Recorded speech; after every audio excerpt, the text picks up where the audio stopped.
Selamat siang semuanya. Bertemu lagi bersama Boleh Belajar hari ini. Di hari ini kita bakalan ngobrolin terkait BDD Hacks, yaitu marketing funnel strategi. Jadi mulai dari mungkin ada sedikit-sedikit bahas campaign structure sampai dengan kontennya gitu ya, kurang lebih. Nah, sebelum dimulai, aku coba perkenalkan diriku dulu. Halo, selamat sore. Aku Alika Zahra, bisa dipanggil Ale. Dan aku yang akan menemani teman-teman menyimak Boleh Ngobrol hari ini. Jadi aku akan menemani sebagai moderator karena hari ini kita kedatangan speaker spesial, yaitu sebagai Head of Project Management di Boleh Dicoba Digital. Ada Kalaras nanti yang akan membantu teman-teman untuk memahami mengenai marketing funnel strategi lebih jauh lagi. Karena marketing funnel strategi ini cukup penting untuk teman-teman nantinya bisa memahami digital marketing dengan lebih komprehensif lagi gitu mungkin ya. Dan in case teman-teman ada yang belum tahu Boleh Belajar itu apa, karena saat ini mungkin sering lihat ya di ads gitu atau di Instagram gitu ya. Boleh Belajar itu adalah sebuah platform yang diinisiasi oleh Boleh Coba Digital sebenarnya, di mana platform ini akan membantu teman-teman untuk mempelajari mengenai dunia digital marketing. Karena kalau kita ngomongin soal digital marketing, saat ini dibutuhkan banget nih sumber daya manusia yang secara skill jago digital marketingnya. Makanya kalau lihat di LinkedIn mungkin akan banyak tuh lowongan kerja performance specialist, account manager digital, dan lain sebagainya. Lagi menjamur banget karena memang kalau aku baca di berita beberapa waktu yang lalu ya, dibutuhkan sekitar 200.000 sumber daya manusia untuk membantu Indonesia go digital gitu katanya. Jadi karena digital ini nggak ada yang benar-benar expert gitu, bisa dibilang kayak gitu, teknologinya masih baru gitu ya. Ini adalah saat yang paling pas untuk teman-teman belajar juga, untuk teman-teman bisa lebih tahu, untuk teman-teman mulai duluan, sampai akhirnya nanti teman-teman bisa menguasai digital marketing ini.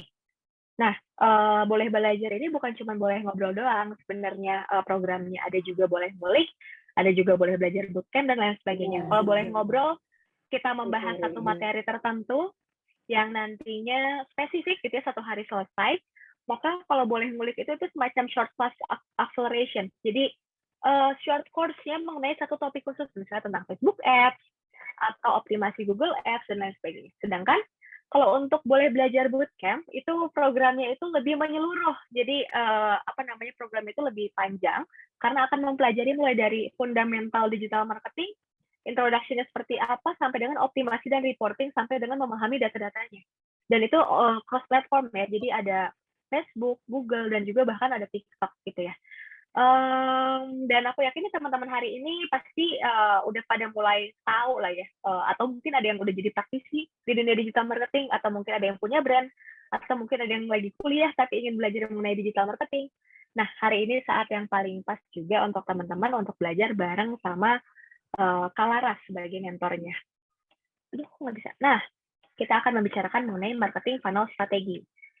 Dan nanti Kalaras akan membahas mulai dari understanding customer journey, karena kalau kita ngomongin soal iklan, pasti ujung-ujungnya ingin meningkatkan leads, lalu juga ingin traffic-nya ingin semakin tinggi, lalu ingin menaikkan juga selling, dan lain sebagainya sebenarnya pada akhirnya. Maka pertama-tama nanti mungkin sama Kalaras,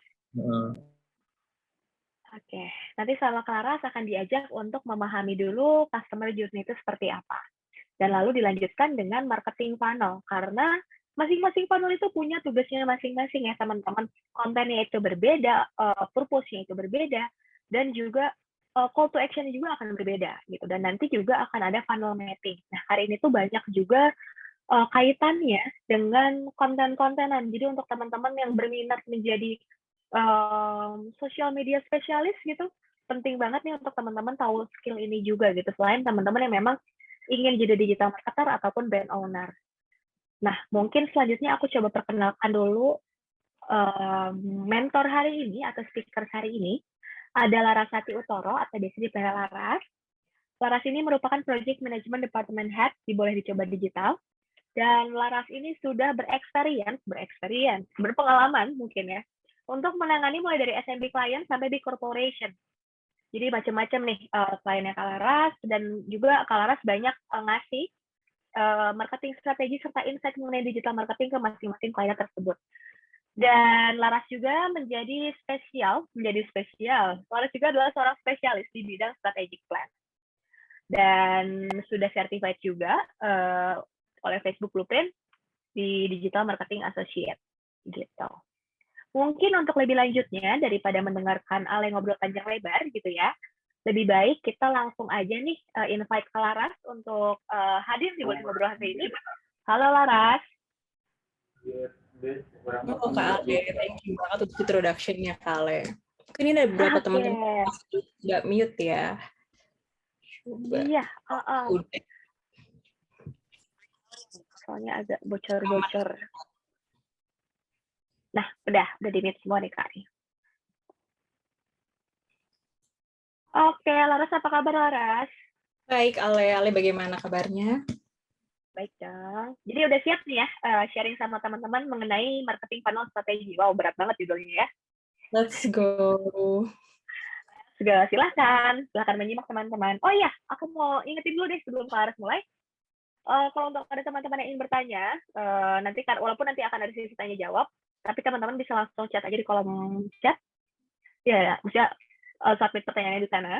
Dan juga jangan lupa diperhatikan materi hari ini karena akan ada hadiah menarik, yaitu 2 package spesial dari Boleh Belajar untuk teman-teman yang bisa menjawab pertanyaan. Jadi selain teman-teman bertanya, nanti kita juga akan bertanya balik, gitu, biar sama-sama ya. Dan mungkin silahkan disimak, nanti juga akan kami share materi beserta recording meeting hari ini. Jadi kalau ada pertanyaan bisa langsung di chat, dan silahkan menyimak ya teman-teman. Silahkan Laras. Sip, thank you Ale. Halo semua, thank you banget udah datang sore ini di acara Boleh Belajar yang adalah kita sebut dengan Boleh Ngobrol. Coba sebentar ya, aku share screen dulu. Ale, aku udah bisa share screen ya? Oke, kalau gitu aku share screen dulu. Sip, udah kelihatan ya teman-teman? Sorry. Ya, sudah terlihat.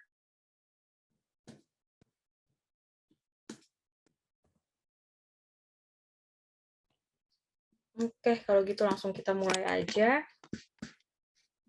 Oke, tadi mungkin Ale udah jelasin sedikit ya soal apa aja yang bakal kita bahas hari ini. Jadi pertama mungkin kita mulai dari understanding customer journey dulu. Kenapa sih sebenarnya kita memerlukan untuk nge-understand our customer journey? Karena di sini sebenarnya kita tahu nih tujuan dari bisnis kita, tujuan dari apapun yang kita lakukan itu akhirnya adalah sales. Tapi di sini sebenarnya kita harus tahu nih awal mula mereka kenal dari produk kita dan mungkin brand kita sampai akhirnya mereka belanja di produk kita itu seperti apa. Supaya kita bisa nge-breakdown nih nantinya kayak gimana sih cara nge-treat orang-orang tersebut, audiens-audiens tersebut di funnel-funnel yang mungkin stage-stage yang mungkin mereka saling berbeda dengan satu sama lain. Di sini kita bisa customize sebenarnya. Gitu. Coba mungkin kita masuk satu dulu. Di yang pertama ini kita akan membahas kenapa sih kita sebenarnya perlu gitu. Karena di sini benar-benar nggak ada orang yang mungkin bangun tidur kayak langsung pengen beli ini tanpa sebelumnya mereka tahu dulu, atau mungkin mereka udah pernah kena iklannya, mereka udah pernah kenal produknya, atau pernah mungkin direkomendasiin teman.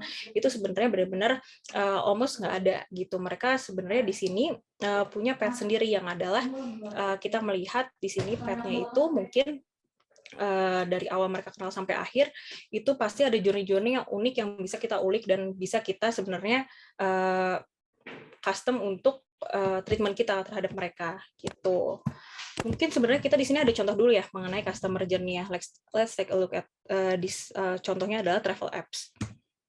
Pertama kali mungkin orang di sini contohnya travel apps itu pertama kali mereka saat mereka mau traveling mereka nge-search dulu hotel murah, lalu mereka di search engine-nya ketemu suggestion dari iklan mungkin booking.com yang akhirnya mereka nanti masuk ke apps-nya. Pada saat mereka masuk apps-nya, mereka cari tahu apa availability-nya segala macam, lalu mereka mungkin close lagi untuk mungkin mereka masih menimbang-nimbang beli nggak ya.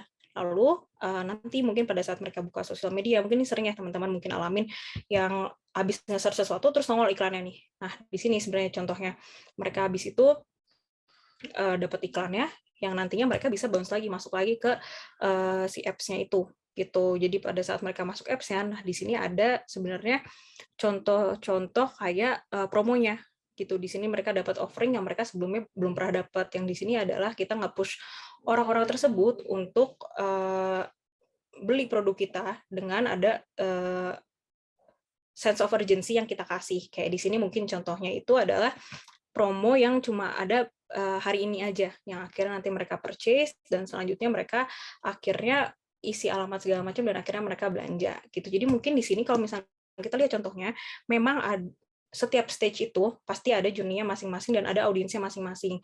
Ada orang yang baru kenal sama kita, terus nanti kita direct mereka ke iklan, atau mungkin ada yang mereka berhenti cuma sampai sini aja. Nah, di sini sebenarnya saat kita udah bisa mengelompokkan masing-masing audiens tersebut, kita bisa nge-customize atau mungkin nge-personalize treatment kita terhadap mereka. Kenapa treatment-treatment ini sebenarnya dibutuhkan? Karena sebenarnya ibarat kita ngobrol sama orang yang seumuran sama kita ngobrol orang-orang yang mungkin lebih tua sama kita, atau mungkin jauh lebih muda daripada kita, itu pasti beda. Nah, begitu pula dengan sebuah brand. Saat mereka ingin berkomunikasi dengan audiens mereka, kita pengen message yang kita sampaikan itu sampai ke mereka. Gitu. Gimana aja sih caranya? Ya kita harus bisa mengelompokkan audiens-audiens tersebut mungkin per stage. Dari orang yang udah pernah kenal sama kita, sama orang yang udah mungkin loyal sama kita, atau mungkin orang yang pernah beli sekali tapi ternyata nggak suka. Apa nih yang harus kita lakukan? Nah, di sini sebenarnya pentingnya kita untuk nge-breakdown customer journey kita. Gitu. Nah, ini mungkin kita masuk ke marketing funnel. Marketing funnel itu apa? Mungkin as orang-orang yang udah pada tahu, ini adalah sebuah visualisasi dari customer journey kita. Nah, tadi yang kita sudah bahas, mungkin gimana cara kita mengelompokkan audiens-audiens tersebut supaya sesuai dengan treatment kita, sesuai dengan journey mereka. Gitu. Kayak mungkin di sini kita biasanya bagi menjadi 5 stage. Pertama itu adalah di stage awareness, kedua ada di stage consideration, ketiga ada di stage purchase, keempat ada repurchase, dan yang kelima loyal. Awareness itu apa? Awareness itu adalah tahap di mana kita mulai perkenalan brand kita. Audiens kita mempunyai problem yang di sini bisa di-fix oleh brand kita. Brand kita datang untuk nge-solve problem mereka. Di sini kita nge-introduce brand kita secara general. Di sini kita bisa mungkin lihat dari apakah audiens kita tuh udah aware atau enggak sama brand kita. Kalau tahap consideration ini adalah sebenarnya tahap di mana mereka audiens kita tuh mulai menimbang-nimbang apakah produk kita itu bisa menjadi problem solver dari problem yang mereka hadapi. Di sini mungkin kita bisa lihat dari apakah mereka udah nge-visit website kita, atau mungkin mereka mulai start browsing kategori di website kita, atau mungkin mereka nanya-nanya ke CS kita, atau mungkin ke tim sales kita, ke tim marketing kita, apakah produk kita ini sesuai dengan yang mereka harapkan. Lalu pada saat mereka udah mulai tertarik, akhirnya mereka akan purchase gitu. Dan saat mereka purchase, lalu mereka suka sama produk kita, mereka akan repurchase. Mereka akan come back to purchase again pada saat mungkin produk kita udah habis, atau mereka ingin subscribe lagi, atau mereka puas dengan service kita. Nanti mereka akan datang lagi ke kita. Dan di tahap 5 ini ada loyal. Tahap loyal ini adalah tahap di mana kita pengen yang kita capai dari brand kita. Tahap di mana mereka nggak cuma sekali 2 kali beli, tapi mereka 3 kali beli, atau 4 kali beli, atau mereka mempunyai masalah tersebut yang akhirnya brand kita jadi top of mind dari saat mereka ingin nge-solve problem mereka. Gitu. Kayak mungkin di sini contohnya loyal customer ini bisa kita hitung sebagai brand advocate. Gitu. Jadi mereka bukan cuma mereka suka sama produk kita aja, saking mereka sukanya mereka akan ngerekomendasiin produk kita ke orang-orang lain. Gitu. Nah, mungkin kita langsung masuk aja ke marketing funnel yang lebih akan kita bahas. Mungkin di sini marketing funnel itu sebenarnya sangat luas. Kayak mungkin kita harus bahas dari customer targeting kita, dari offers, dari mungkin apa-apa aja yang ingin kita tawarkan ke audiens kita, dan mungkin juga dari landing page kita segala macam, dan mungkin akan luas banget. Tapi di sini sebenarnya kita akan coba bahas dari segi mungkin aktivasi dan konten kita. Gitu. Mungkin untuk marketing funnel seperti yang tadi kita udah bahas itu ada di awareness. Kita mulai masuk aja ke brand awareness content. Jadi brand awareness itu mungkin tadi yang udah kita mention juga. Brand awareness sendiri di sini sebenarnya fungsinya adalah untuk intercepting new audience dengan brand awareness content. Jadi mereka akan tahu produk kita. Jadi ibaratnya kalau misalkan di dalam stage orang-orang yang mungkin orang yang udah pacaran, itu pasti awalnya mereka nggak langsung suka. Itu pertama ada tahap kenalan, tahap mereka saling mengenal satu sama lain lebih dalam lagi, dan yang ketiga mungkin saat mereka udah klop mereka akan jadian. Nah, di sini sebenarnya tahap brand awareness itu adalah tahap pertama, perkenalan. Karena itu kita sebagai brand mungkin harus nge-introduce brand kita sebaik mungkin sampai kita menjangkau orang-orang yang ingin kita jangkau, target audiens kita. Gitu. Kayak mungkin di sini contoh-contohnya itu ada kita bisa bikin konten seperti brand introduction, product introduction, educational post, kurang lebih seperti ini. Dan di sini sebenarnya juga banyak nih idea-idenya, itu seperti kita bikin problem atau solution articles, comparison articles, ada Q&A sessions, tergantung mungkin ini disesuaikan lagi dengan bisnisnya masing-masing. Nah, cuma di sini aku ambil contoh yaitu adalah dari Levi's sendiri. Jadi Levi's ini di YouTube-nya kalau misalkan teman-teman sering ngecek, itu dia banyak banget konten-konten awareness. Kayak di sini mereka nggak hard selling, tapi mereka di sini soft selling, mereka nggak introduce produk mereka ngajak ngobrol artis-artis atau mungkin loyal customer mereka, apa yang mereka suka dari customer mereka suka dari si brandnya tersebut. Nah, di sini sebenarnya yang aku ingin ambil contohnya, mungkin kita lihat dari si Levi's ini. You know, some of my favorite Levi's are like thrifted and probably older than Nah, me. di sini sebenarnya sih dia I feel kerjasama like dengan the Jaden world Smith that we ini live untuk in, introduce people constantly feel as though that they need the produk newest. mereka yang itu And it adalah puts us into this like really bad cycle where we fall toward yang adalah consumption. sebuah jeans yang When mungkin people sustainable, are dan juga aware, mereka nggak introduce, mereka di sini membawa artis sih sebenarnya untuk memperkenalkan si brand mereka tersebut gitu. Jadi di sini sebenarnya konten awareness aku ambil video karena biasanya sih video adalah cara yang tepat, salah satu cara yang tepat untuk kita bisa mengupas brand kita secara mungkin general, tapi message-nya dapat kepada audiens kita. you know, Gitu. Nah, selanjutnya mungkin aku ambil di sini dari Milk Makeup, karena sebenarnya awareness content itu nggak cuma brand introduction, product introduction, atau mungkin tadi product introduction dan mungkin dari audiensnya sendiri yang udah pernah beli, review dari customer sendiri. Tapi di sini juga sebenarnya kita bisa kayak ngasih sneak peek gimana sih brand kita bekerja gitu. Jadi kayak mungkin ada story behind the brand, behind the scene product making, sama educational post. Nah, di sini aku ambil dari Milk Makeup. Kalau misalkan dilihat, aku juga ngambil dari YouTube-nya. Jadi dari Milk Makeup ini sebenarnya dia nggak introduce si produknya sendiri, tapi di sini dia nggak pakai artis. Di sini dia pakai salah satu dari staff mereka sendiri, mungkin dari tim marketingnya atau dari bosnya sendiri atau mungkin dari ownernya. Nah, di sini sebenarnya adalah cara yang baik untuk kita nggak introduce brand kita. Jadi sebenarnya di sini kita nggak cuma kelihatan pada audiens kita tuh, kita nggak cuma robot aja, kita nggak cuma brand aja, tapi kita itu adalah human, sekumpulan manusia yang mungkin kita ingin menjangkau audiens kita, nggak cuma lewat produk kita aja jualan, tapi kita juga ingin engage dengan mereka. Nah, ini mungkin. What's up, Milk fam? It's Sarah, global studio artist at Milk Makeup, and I'm here with Lip and Cheek. Meet Lip and Cheek, our 2-in-1 cream blush and lip color. Sebenarnya video kurang lebih 1 menit untuk mereka nge-introduce si produk mereka dan juga brand mereka secara general. Tuh, mungkin aku sebelum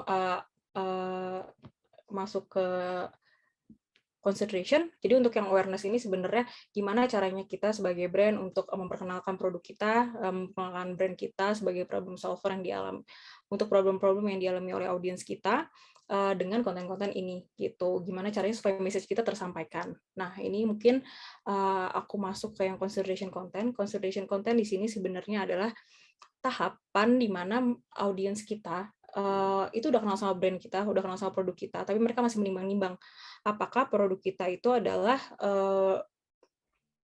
cocok sebagai problem solver mereka.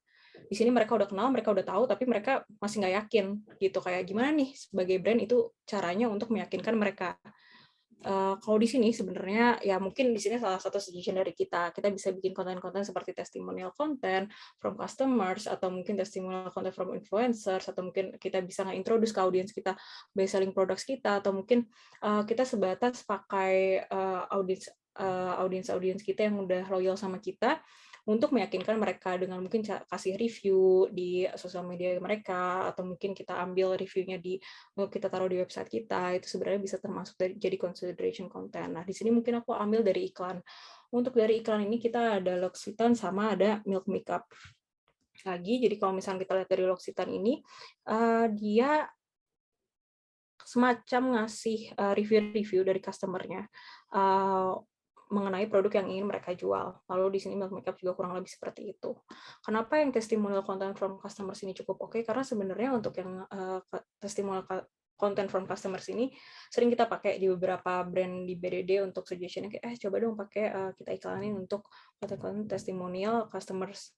Kenapa di sini kita sangat suggest karena di sini biasanya memang engagement-nya itu cukup tinggi karena di sini biasanya orang-orang yang udah pernah pakai kita yang masih ragu, kita ngelihat orang-orang yang udah pernah pakai dan kurang lebih orang ini mengalami problem yang sama-sama kita, itu sangat bisa nge-trigger orang-orang tersebut yang masih ragu gitu. Kayak mereka bisa aja berpikir kayak, oh kemarin gue masih ragu tapi ternyata ada nih banyak orang yang pakai dan produk ini works.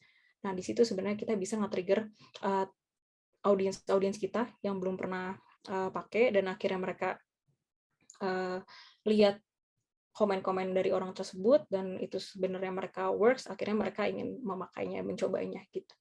Jadi tahap consideration ini bisa membuat orang-orang yang ada di tahap ini, konten-konten seperti ini, itu untuk kita dorong lagi nanti ke akhirnya di conversion seperti itu. Nah, mungkin consideration content juga bisa meliputi product description. Kayak mungkin orang-orang udah tahu produk kita, tapi mereka masih belum yakin apakah materials kita itu safe, misalkan untuk produk anak-anak, safe for children, atau mungkin untuk produk fashion kayak dari size guide-nya ternyata mereka belum tahu kok, mereka mungkin size-nya ada yang susah nyari, tapi ternyata brand kita nggak provide kayak mungkin kalau dari sepatu itu di ukuran 46 atau mungkin ukuran 35 ke bawah, atau mungkin kalau misalkan baju dari ukuran XXS sampai XXXL gitu. Dan color selection di sini juga sebenarnya kita bisa ngasih tahu ke orang-orang kalau misalkan varian kita itu banyak, nggak cuma A, kalau dia nggak suka A ada B, kalau dia nggak suka B ada C, seperti itu. Nah, untuk consideration konten sendiri sebenarnya di sini kita ada beberapa contoh lagi, yaitu mungkin aku ambil dari Glossy ya. Better with you.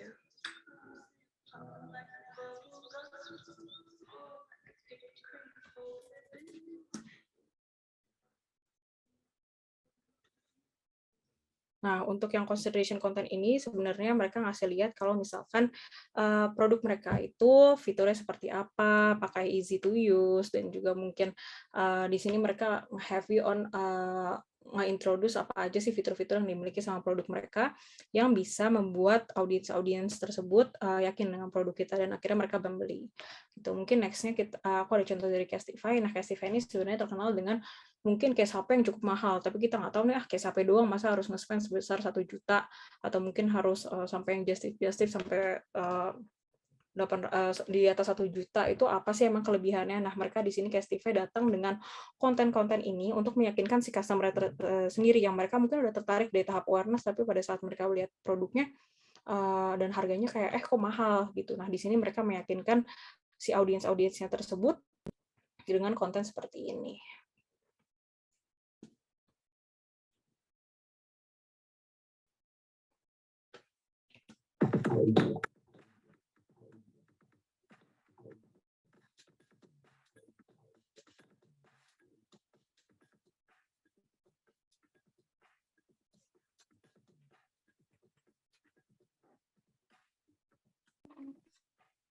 Nah, makanya sangat penting untuk sebuah brand untuk tahu nih kelebihan dari produk kita yang mungkin kita anggap sebenarnya biasa aja, tapi ternyata ini adalah sebuah plus point bagi brand kita yang mungkin nggak dimiliki sama brand orang lain. Gitu. Jadi kita memang harus tahu nih kayak di consideration content ini, saatnya kita tampil, saatnya kita menampilkan brand kita, saatnya kita menampilkan produk kita yang mungkin brand-brand lain nggak punya, dan ini adalah salah satu bentuk kelebihan dari brand kita sendiri. Seperti itu. Dan di sini memang tahapnya kita meyakinkan mereka. Oke, next-nya. Mungkin kita langsung masuk ke conversion. Conversion ini mungkin yang sering pasti udah banyak banget brand-brand yang melakukan ini, di mana kita pengen akhirnya itu ada di sales. Semua tahapan yang kita dari awal sampai akhir yang kita udah tadi breakdown itu kita sangat ingin untuk akhirnya mereka tuh belanja. Jadi nggak cuma kenal aja, tapi mereka actually like produk kita yang akhirnya mereka belanja. Nah, konten-konten seperti apa sih yang biasanya memang kita rekomendasikan dan mungkin udah banyak yang dilakukan juga oleh brand-brand lain untuk ngedrive orang-orang tersebut dari tahap awareness sampai akhirnya mereka ke consideration dan akhirnya mereka ke conversion. Nah, di conversion ini sebenarnya saatnya kita mungkin memang banyak yang hard selling, tapi banyak juga mungkin sebatas mereka nge-introduce produk benefits mereka dan mungkin lebih nge-introduce produk mereka lagi lebih happy lagi gitu. Kayak mungkin di sini contohnya aku ambil lagi dari Milk Makeup dan Hush Puppies. Di sini memang kurang lebih kita ngelihat CTA-nya. CTA-nya di sini adalah Shop Now. Jangan lupa untuk di setiap konten kita atau mungkin setiap campaign yang kita lakukan itu pasti ada CTA-nya. Kita ingin mereka ngapain? Apakah kita ingin mereka visit website kita? Apakah kita ingin mereka beli di kita? Atau sebatas visit Instagram kita? Atau mungkin ngobrol sama kita? Kita harus mempunyai message yang kurang lebih clear kepada si audiens kita. Gitu. Kayak mungkin di sini Milk Makeup dia nge-introduce ada promo untuk produk mereka dari yang $47 jadi $25 yang akhirnya di sini ada super limited time dan di sini ada CTA Shop Now. Lalu untuk di sini ada contohnya dari Hush Puppies, dia ngasih tahu ada paket bundling, beli 2 dapat 3. Nah, selanjutnya mungkin untuk yang conversion ini kita memang pengen kita hard on BFG kita, benefit feature guarantee kita yang akhirnya nge-drive mereka untuk akhirnya belanja sama kita. Nah, di sini ada contohnya lagi dari Herbivore Botanicals. Di sini mereka ngejual produk mereka untuk $32 dengan mereka mendapatkan banyak set dari produk kita. Jadi mereka ngasih tahu di sini sebenarnya lebih ke arah hard selling ya. Jadi mereka ngasih tahu produk kita seperti apa dengan harga yang cukup menarik, mereka akan mendapatkan apa aja. Nah, mungkin selanjutnya aku ada contoh ini dari McDonald's. Di sini juga kurang lebih seperti itu ya, contoh kontennya.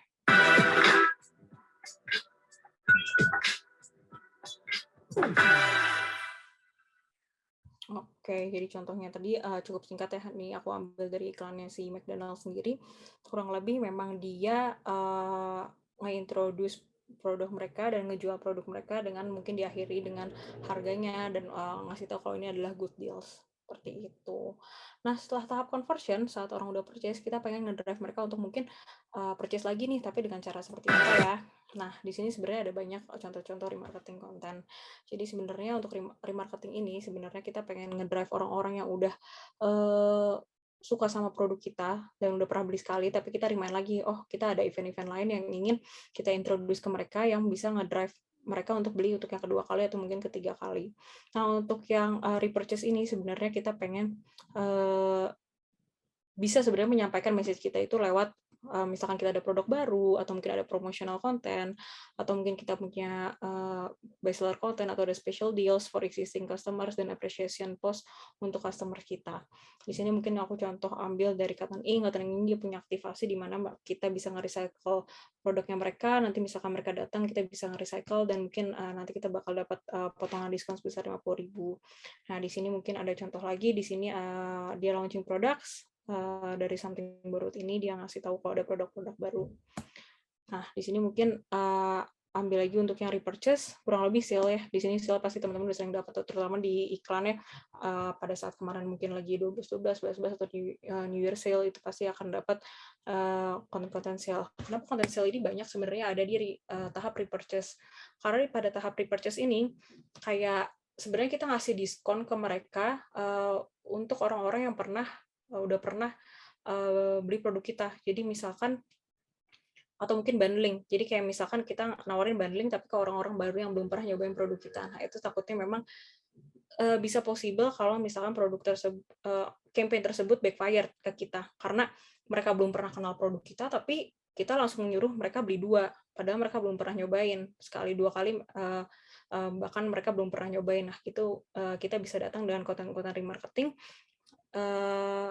yang bisa kita tembak lagi dengan konten-konten mungkin promo buat orang-orang yang mungkin udah pernah beli sekali 2 kali mereka tertarik, ya udah kita tembak lagi dengan konten promo bundling atau mungkin promo-promo yang memang kita tembakan untuk orang-orang yang pernah beli sebelumnya.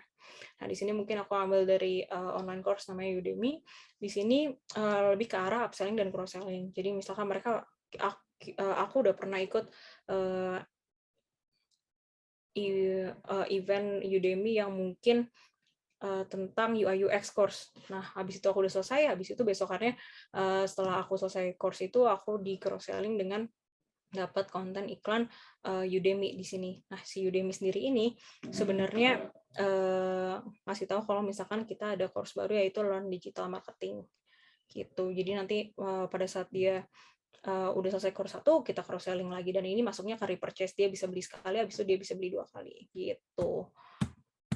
Nah, selanjutnya kita masuk ke loyalty. Loyalty di sini adalah sebuah treatment yang kita bisa kasih ke audiens kita. Gimana caranya mereka supaya tetap sama kita gitu, nggak mereka nggak pindah brand atau mungkin nggak berhenti sampai di situ aja ya. Kita di sini mempunyai namanya membership points. Jadi di sini memang kita sarankan untuk semua brand itu pasti mempunyai loyalty program untuk audiens kita, karena di sini adalah salah satu bentuk apresiasi kita terhadap mereka. Mereka udah beli sekali, mereka udah beli 2 kali. Kita nggak terlihat apa nih? Oh ya udah kita kasih membership points yang di sini mungkin pada saat mereka gabung nanti mereka dapat voucher khusus atau mungkin ada voucher diskon setiap pembelian kedua, ketiga, keempat seperti itu. Nah, mungkin di sini aku ambil juga contoh loyalty points dari si Bloom.com ini. Kalau misalkan dilihat, di sini dia cukup lengkap untuk loyalty programnya mereka. Jadi kalau misalkan dilihat, si Bloom.com ini dia mempunyai program namanya Bloomtopia, di mana pada saat kita nge-place order, kita dapat poin, kita sign up, kita dapat poin. Even pas kita nge-follow Instagram ya, kita dapat poin. Nah, poin-poin ini yang nanti bisa kita tukarkan dengan merchandise mereka. Yang balik lagi mungkin hadiah-hadiahnya itu memang produk-produk kita sendiri gitu. Di sini sebenarnya cukup menarik karena di sini ada poin-poinnya yang membuat kita kayak setiap melakukan apa dapat poin. Jadi apapun yang mereka lakuin yang related to brand pasti mereka akan mendapatkan poin seperti itu. Nah, oke, setelah funnel marketing ini, setelah kita tahu nih mungkin journey-nya seperti apa dari awal sampai akhir, audiens kita itu di tahap stage-nya seperti apa, kita bisa masuk ke funnel mapping. Funnel mapping di sini adalah saat kita udah tahu nih journey-nya, kita udah tahu di awareness mau ngapain, di consideration mau ngapain, conversion, purchase dan repurchase sampai akhirnya dia loyal itu kita mau ngapain, kita masuk ke yang namanya funnel mapping. Funnel mapping di sini adalah kurang lebih kita memetakan audiens-audiens tersebut dari awal mereka kenal kita sampai mereka akhirnya kenal kita, itu seperti apa. Supaya kita tahu nih, misalkan mereka cuma berhenti sampai di tahap visit website kita, tapi mereka akhirnya nggak beli. Kenapa nih? Apa yang salah dan apa yang bisa kita lakukan untuk si audiens-audiens tersebut. Di sini creating funnel mapping itu caranya ada berapa journey-nya kurang lebih. Yang pertama itu kita harus set goals dulu, KPI kita seperti apa, dan kita harus tahu target audiens kita. Jadi kita punya produk, kita punya audiens gitu. Dan kita juga harus research kompetitor kita, itu sebenarnya mereka apa aja yang mereka lakuin, dan kalau misalkan dilihat feedback-nya apakah mereka works atau enggak. Lalu kita create and curated suitable content. Lalu akhirnya kita launch campaign-nya dan kita harus measure lagi. Di sini pasti nggak semua campaign akan works, tapi kita di sini at least kita akan learn something. Kalau misalkan works kita learn something, kalau misalkan kita nggak works, ya apa sebenarnya yang bisa kita improve lagi dari situ di tahap optimize ini. Lalu pada akhirnya pada saat semua ini sudah berjalan dengan lancar, kita bisa automate the process. Gitu, tinggal otomasi aja kayak orang dari pertama kali dapat kita sampai akhirnya mereka beli, nanti kita remarketing dan loyal, itu seperti apa prosesnya itu sangat bisa diotomasi. Nah, kita masuk mungkin ke contoh campaign structure. Tadi kita udah mungkin nge-breakdown untuk funnel marketing kita seperti apa, yang nantinya kita kurang lebih akan membuat seperti campaign structure ini. Dari awal mereka kenal sama kita sampai akhirnya mereka direct ke sales itu seperti apa. Oke, di sini contohnya kita ambil dari brand Brodo. Mereka yang pertama itu dapat ads kita, mungkin mereka masuk ke kita, kenal dari kita itu lewat ads, yang akhirnya nanti mereka masuk ke landing page kita.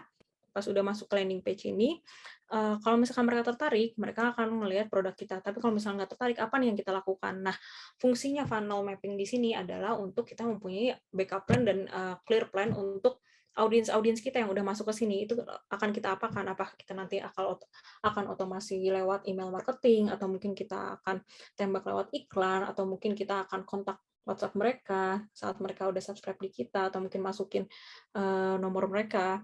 Kayak gitu. Dan di sini mungkin contohnya aku run through aja untuk yang dia udah masuk landing page, nanti mereka akan masuk product page. Kalau misalkan mereka tertarik, mereka akan berujung ke sales. Tapi kalau misalkan enggak, ya kita retargeting lagi dengan apa? Mungkin dengan product page yang lain. Kalau misalkan mereka nggak suka A, kita kasih B.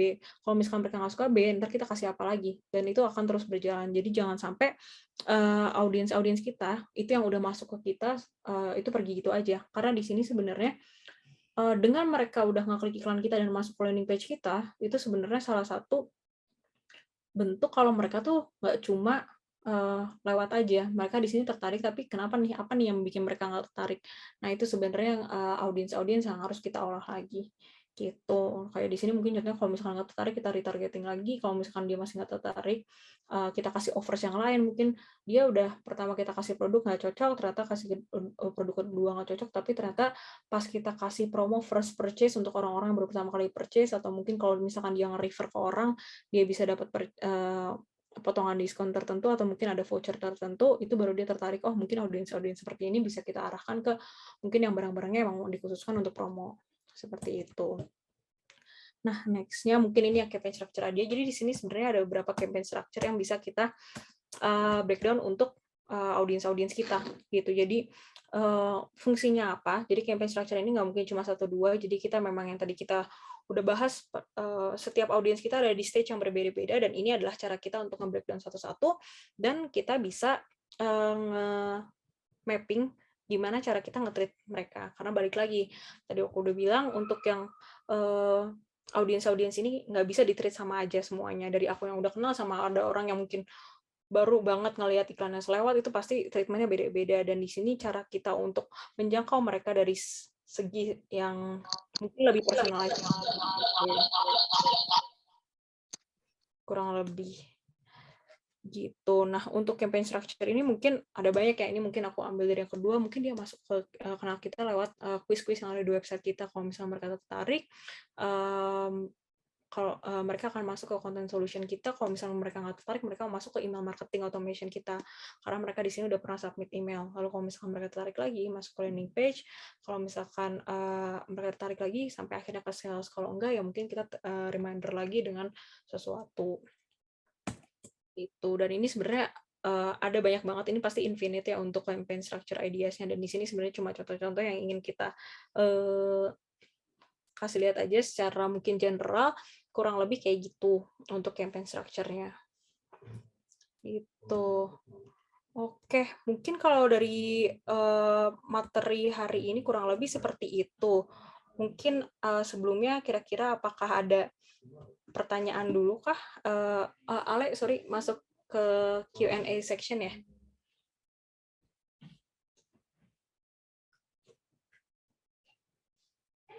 Lanjut. Oke, menarik banget nih Kalaras. Mulai dari awareness, consideration, dan conversion, beserta tipe-tipe industrinya. Tadi udah dibawain juga sama Kalaras. Ini udah ada beberapa pertanyaan nih kayaknya.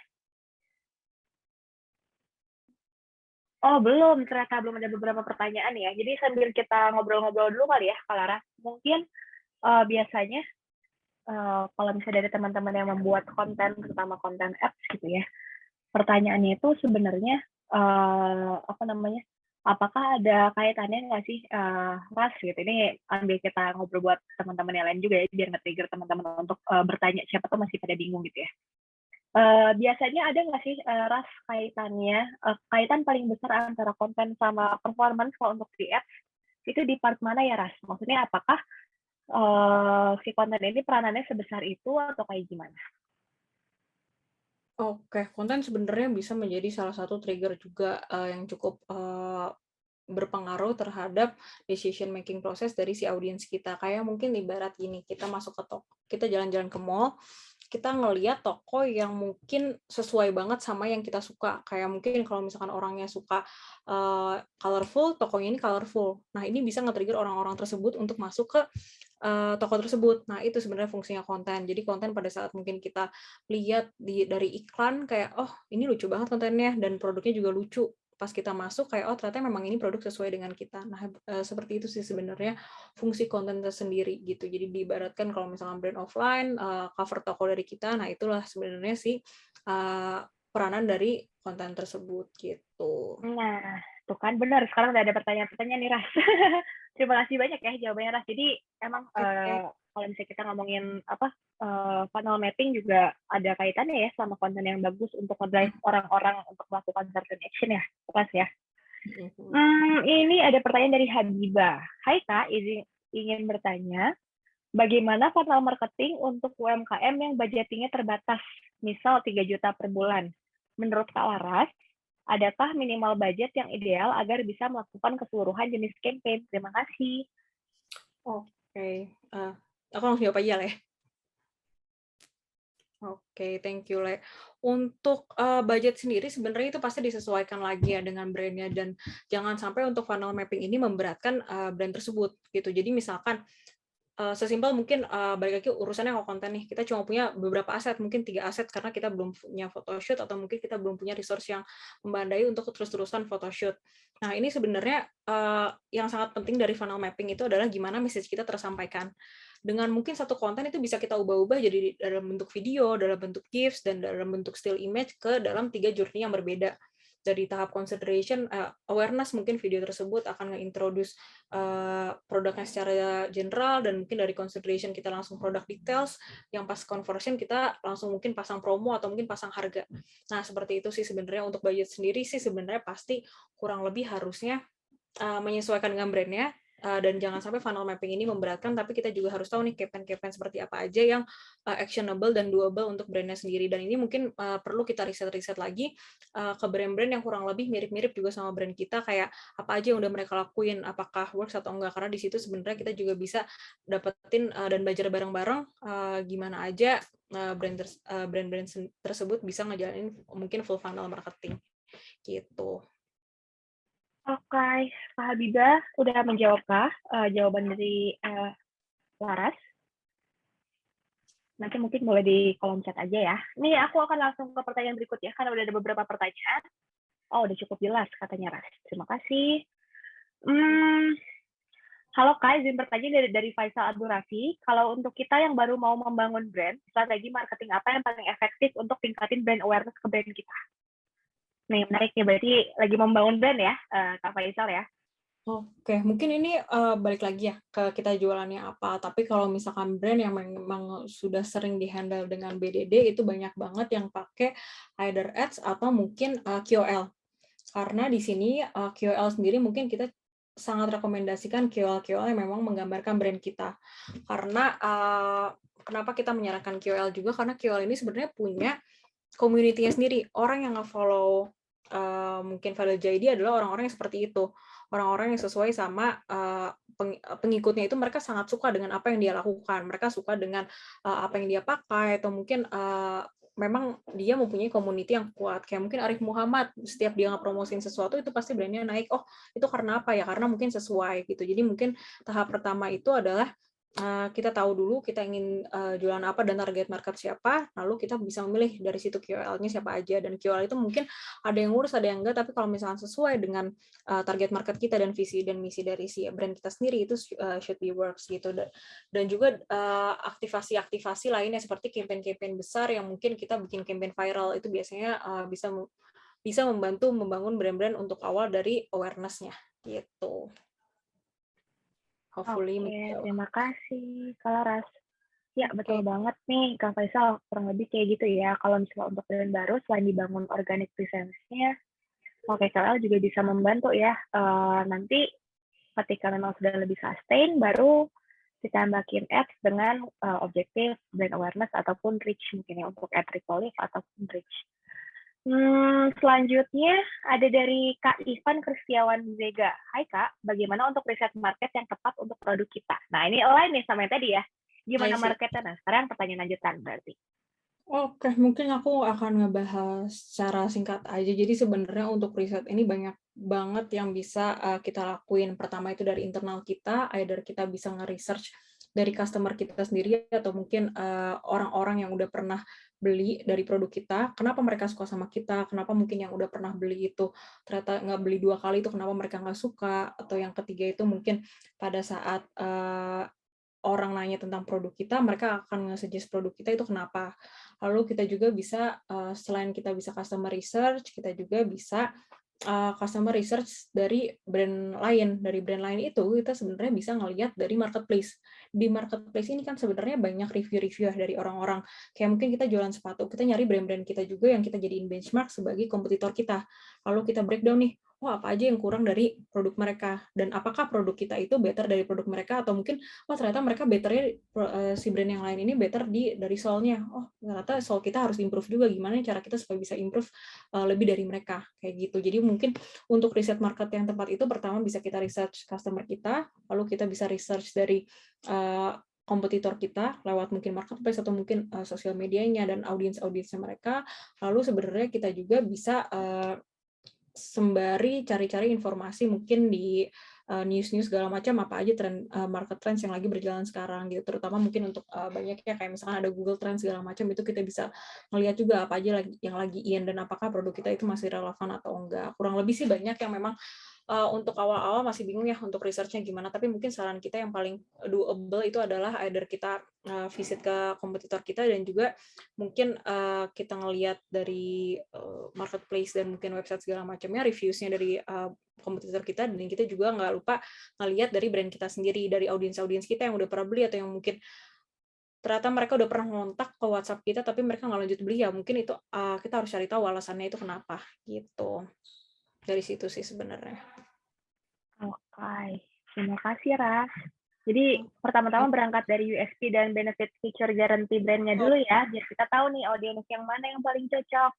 Kalau udah tahu audiens yang mana, kita tahu cara mengkomunikasikan atau cara jualannya nanti ya, gitu ya kurang lebih ya. Lanjut lagi, ini banyak nih Ras nih, semangat. Dari Muhammad Tropik. Kak, kenapa di funnel mapping rata-rata email automation terputus panahnya ke sales, alias maksudnya nggak sampai ke sales nih pas bagian sales tuh. Itu sebenarnya iya betul, tadi sebenarnya itu lebih ke arah contoh aja. Ada mungkin yang sampai di email marketing mereka nggak sampai ke sales, tapi ada yang sampai ke sales. Tadi sebenarnya cuma nggak ke-include aja sih gitu. Tapi ini memang kita balikin lagi sama brandnya sendiri kan yang sebenarnya memang akan membuat nih nanti untuk funnel mapping-nya gimana, untuk dari si email marketing misalkan lanjutnya mereka nggak terputus, mereka interested, mereka akan lanjutnya kemana, landing page lagi atau kita arahkan kemana gitu. Tadi sebenarnya kita memang sebatas contoh aja gitu. Oke, baik. Kita lanjut ke Kak Anggi Aruna. Hai Kalaras, dari pengalaman Kalaras, apakah pemasangan ads awareness dan consideration sangat menentukan terhadap hasil dari ads yang mengarah ke conversion? Oke. Kita sih sebenarnya untuk brand-brand kita itu memang sangat sering merekomendasikan untuk kita menjalankan funnel map, marketing funnel kita dari tahap awareness sampai akhirnya mereka ke conversion. Kenapa kita rekomendasikan seperti itu? Karena sebenarnya untuk dalam jangka panjang sebenarnya ini yang memang akan berefek cukup long term untuk si brand itu sendiri. Jadi dari awal mereka kenal sampai akhirnya mereka beli, itu kita bisa evergreen gitu sebenarnya. Jadi kalau misalkan kayak yang pertama tahap awareness dan consideration, itu dari awareness kita bisa menjangkau orang-orang yang tertarik sama brand kita dengan kita melihat mungkin kalau misalkan di iklan Facebook tuh ada yang namanya estimated at recall lead rate.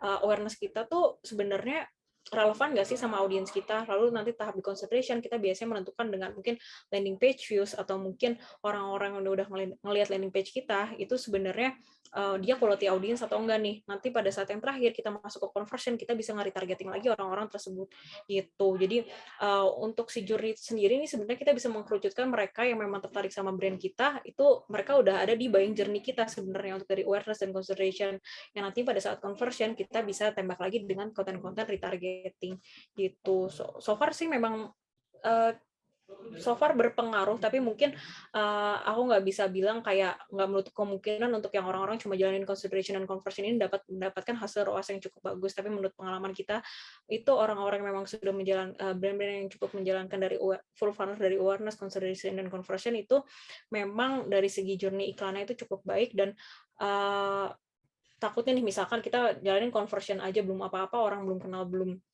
apa, kita tembak langsung pakai diskon atau langsung tembak nih beli produk kita. Nah itu sebenarnya mungkin kalau nggak work sebenarnya kita bisa menyimpulkan bahwa orang-orang tersebut belum cukup siap dengan produk kita gitu, belum cukup siap untuk beli produk kita, kurang lebih kayak gitu sih sebenarnya. Aku nggak bisa bilang ini sangat menentukan, tapi kalau misalnya kita bisa menjalankan ini dengan baik pasti hasilnya pun cukup baik gitu. Oke, baik. pada akhirnya harus A/B testing lagi ya ke Laras, maksudnya apakah awareness-nya kita udah cukup atau memang kita udah siap ke conversion dan lain sebagainya. Lanjut. Sekarang dari Kak Gio. Kak, kalau dari sisi marketing funnel yang tadi udah dijelaskan, apakah ada timeline di setiap step-nya? Timeline-nya sih sepertinya mungkin harusnya ada, tapi sebenarnya dari keempat funneling tersebut itu bisa berjalan secara berbarengan gitu, karena lagi-lagi audiensnya itu pasti beda ya. Untuk audiens yang memang sudah ada di tahap consideration, mungkin yang mereka udah kenal brand kita dari lama, itu sebenarnya bisa kita tembak langsung mungkin nanti ke conversion, atau orang-orang yang mungkin sudah di tahap awareness, nanti kita tembak ke consideration, baru conversion. Itu ada journey-nya masing-masing. Tapi kalau untuk timeline-nya sendiri sih sebenarnya nggak ada yang fix, karena ini lagi-lagi pasti setiap brand berbeda ya, untuk mungkin dari industri fashion sama industri industri yang dia jualan baju sama yang jualan sepatu itu pasti beda, atau mungkin yang jualan barang elektronik pasti beda. Nah, untuk timeline yang benar-benar strict-nya itu pasti sebenarnya nggak terlalu yang gimana-gimana, tapi untuk funnel tersebut itu sebenarnya bisa dijalanin berbarengan karena audiensnya sendiri pun berbeda-beda gitu. Kurang lebih seperti itu. Oke, baik. Ada lagi nih dari Kanovi. Halo Kak, ingin bertanya, gimana kalau tipe creative awareness kita coba untuk objective consideration, ataupun sebaliknya, berarti creative consideration dicoba untuk objective awareness, itu kayak gimana?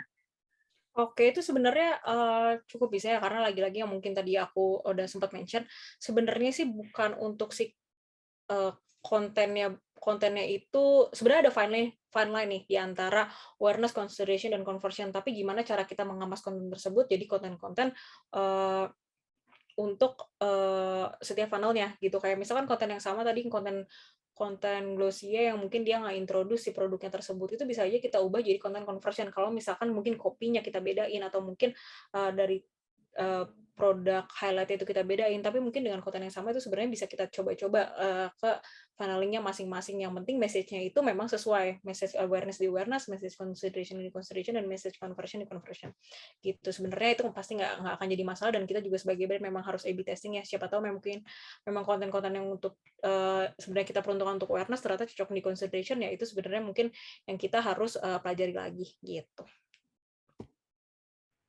Baik, oke. Lanjut ya. Oke, dari Kak Anggi. Halo Kak Ale dan Kak Lara, salam kenal Kak. Kak mau nanya, sebelumnya aku pernah coba untuk meningkatkan awareness sebuah UMKM. Lalu aku coba menggunakan konten giveaway dan it works untuk naikin followers secara organik dan cepat. Tapi setelah itu, followers menurun sedikit demi sedikit. Bagaimana cara mempertahankan followers tersebut, Kak? Apakah caranya belum tepat untuk meningkatkan awareness menggunakan giveaway? Thanks anyway. Oke, thank you Anggi untuk pertanyaannya. Jadi kalau untuk giveaway ini sebenarnya memang cara cepat ya untuk kita meningkatkan followers kita mungkin untuk di sosial media, karena pasti ibaratnya mereka dibayar ya untuk follow kita, mereka dibayar untuk nge-engage dengan kita. Nah, tapi caranya kita sebagai brand untuk nge-keep mereka itu sebenarnya pertama mungkin dari gaya giveaway-nya dulu ya. Apakah giveaway-nya kita itu giveaway yang sesuatu yang memang merujuk pada brand kita? Kayak mungkin kalau misalkan giveaway-nya itu kita jualan snacks, tapi giveaway-nya kita itu mungkin voucher OVO, atau mungkin voucher atau mungkin uang tunai. Nah, itu sebenarnya nggak sustain, karena di sini audiens kita tuh jadi broad banget, bukan orang-orang yang suka sama brand kita, tapi mereka mungkin nyari giveaway aja, nyari uang aja sebenarnya di sini. Nah, sebenarnya untuk dari giveaway-nya sendiri kita memang sarankan untuk sesuai lagi sama brandnya gitu. Kayak misalkan dia jualan baju, ya mungkin giveaway-nya itu adalah voucher beli baju sebesar 15.000 atau mungkin 50.000.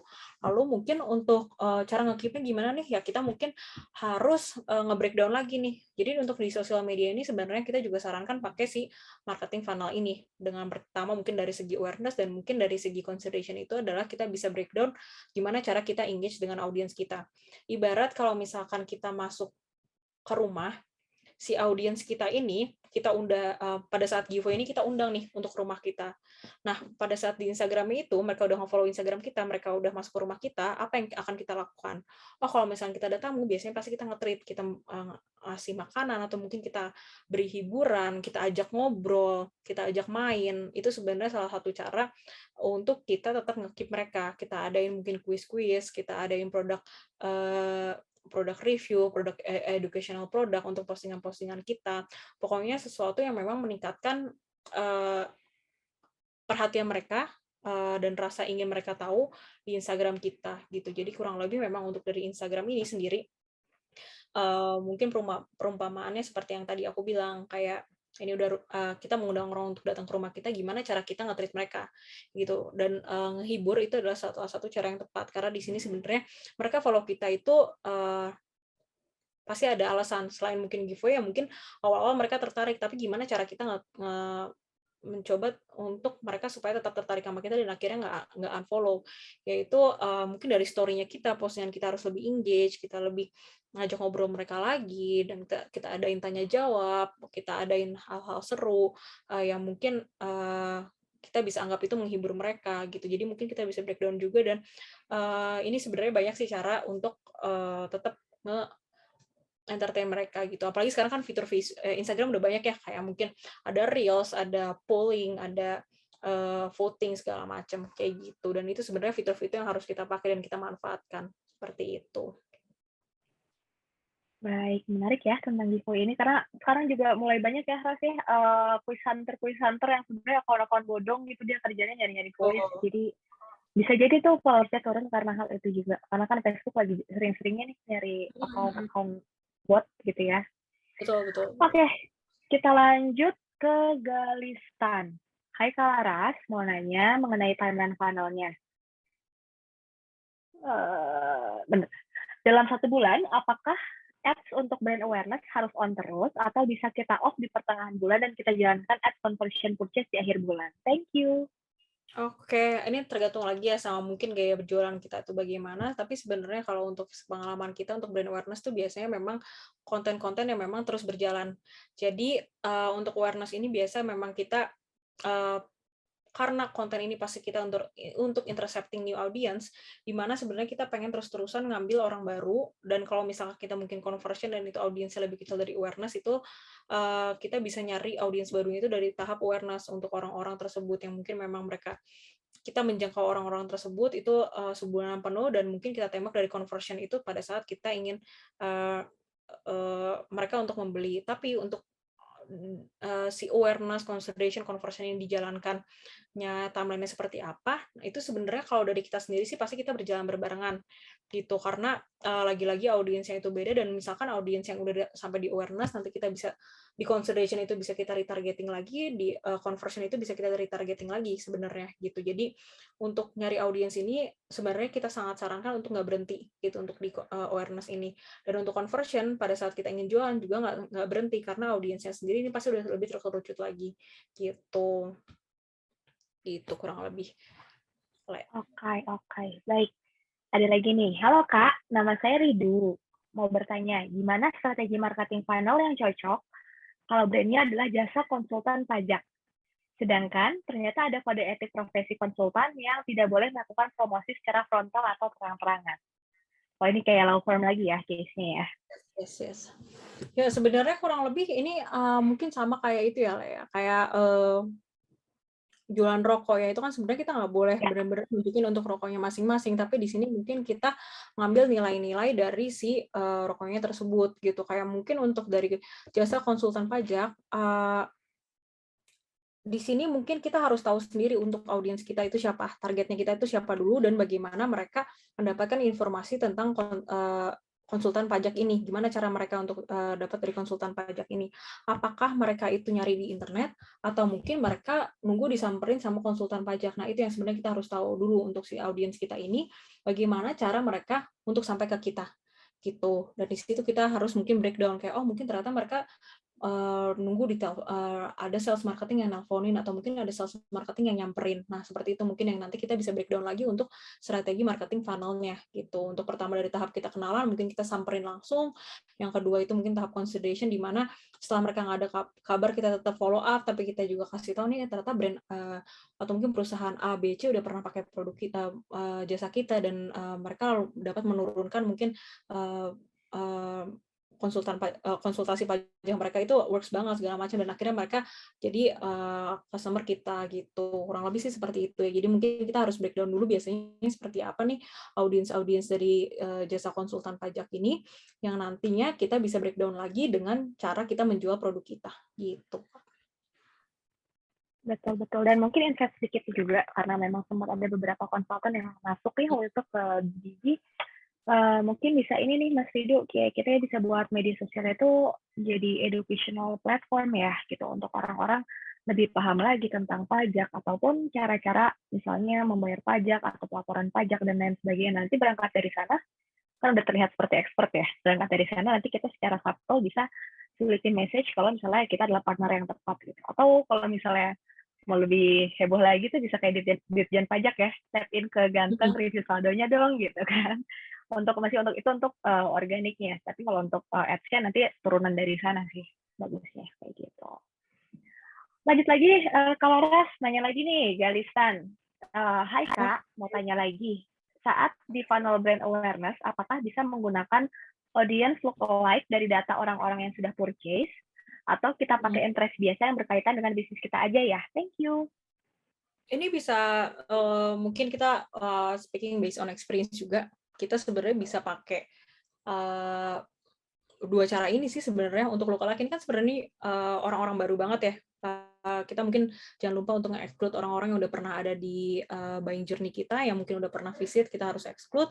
Tapi lookalike ini should work sih sebenarnya. Nah, tapi ini balik lagi ke brandnya, kita harus coba juga ya untuk si data dua audiens ini, yang mungkin kita memang lihat orang-orang yang memang untuk lookalike audience ini orang-orang yang mirip-mirip behavior-nya dengan orang-orang yang mungkin udah pernah purchase produk kita, yang akhirnya nanti kita coba tembak lagi pakai awareness apakah works atau enggak. Dan untuk yang pakai interest ini juga sebenarnya sangat direkomendasikan, karena mostly memang kita sering pakai lookalike sama si interest ini, dan biasanya kita memang pakai dua-duanya gitu. Oke. Itu kayaknya menjadi pertanyaan terakhir ya, atau masih boleh sih teman-teman dari Bolbo? Masih ada waktukah untuk bertanya? Kalau masih ada waktu, boleh teman-teman mungkin 1 atau 2 pertanyaan lagi, ini masih cukup deh sebelum kita masuk ke kuis yang berhadiah menarik ini. Dan juga akan ada penjelasan sedikit mengenai Boleh Belajar, dan juga ada penjelasan sedikit mengenai AdsBlend, platform barunya BDD ya. Jadi jangan kemana-mana dulu. Tapi karena masih ada waktu, teman-teman boleh banget kalau mau bertanya, silahkan. Kalau teman-teman tidak mau bertanya, saya yang bertanya. Kayak dosen-dosen di kampus ya. Garing guys. Oke. Beneran nih, udah nggak ada yang mau nanya. Kepo dong teman-teman. Kita sharing-sharing aja. Ini teman-teman di sini. Maksa ya. Teman-teman di sini pada memang menjadi digital marketer kah, atau account manager digital kah, atau punya brand, atau masih kuliah, atau gimana nih teman-teman? Biar kita bisa tahu teman-teman itu kenapa sih tertarik sama dunia digital marketing yang istilahnya aneh-aneh ini gitu ya Ras ya? Digital marketing yang cukup baru ya buat kita ya kayaknya. Iya betul. Cukup baru tapi menarik kan? Kayaknya belum ada lagi nih pertanyaannya. Baiklah, kalau misalnya memang belum ada lagi pertanyaannya, aku coba akan menanyakan kembali ke teman-teman. Nah, tadi kan Lara sudah banyak bahas ya mengenai customer journey-nya seperti apa, lalu juga menjelaskan tentang marketing funnel yang mungkin teman-teman udah aware selama ini, tapi baru tahu, secara teori itu kayak gitu, dan experience-nya Kak Lara selama ini menghandle klien itu seperti itu ya, gitu. Dan juga membahas tentang konten-kontennya sampai dengan membahas soal funnel mapping ya, journey-nya suka putus di mana sih kalau misalnya sales-nya itu atau ROAS-nya itu jelek. Jadi Ale akan menanyakan beberapa hal. Yang pertama, ini cara menjawabnya langsung aja diketik di kolom chat. Siapa cepat dia dapat ya, tapi harus cepat dan tepat dan lengkap. Tidak cuma cepat doang. Ada 2 pertanyaan yang nantinya akan berhadiah 2 merchandise spesial dari Boleh Belajar untuk teman-teman yang berhasil menjawab. Ini pertanyaannya gampang banget. Kalau merhatiin pasti banget bisa jawab. Yang pertama adalah sebutkan minimal 2 tipe konten brand awareness. Ayo, tadi kan Clara sudah menjelaskan nih. Awareness itu kontennya ini. Consideration itu konten yang cocok seperti ini dan seterusnya. 2 tipe konten ya. Tipe konten bukan matrix. Kalau reach dan brand awareness kayaknya objektifnya ya, Kak Nadi. Oke, ini udah mulai banyak yang jawab ya. Silakan langsung dijawab aja, teman-teman. Nanti akan dipilih jawaban yang paling sesuai dan paling tepat oleh tim Boleh Belajar.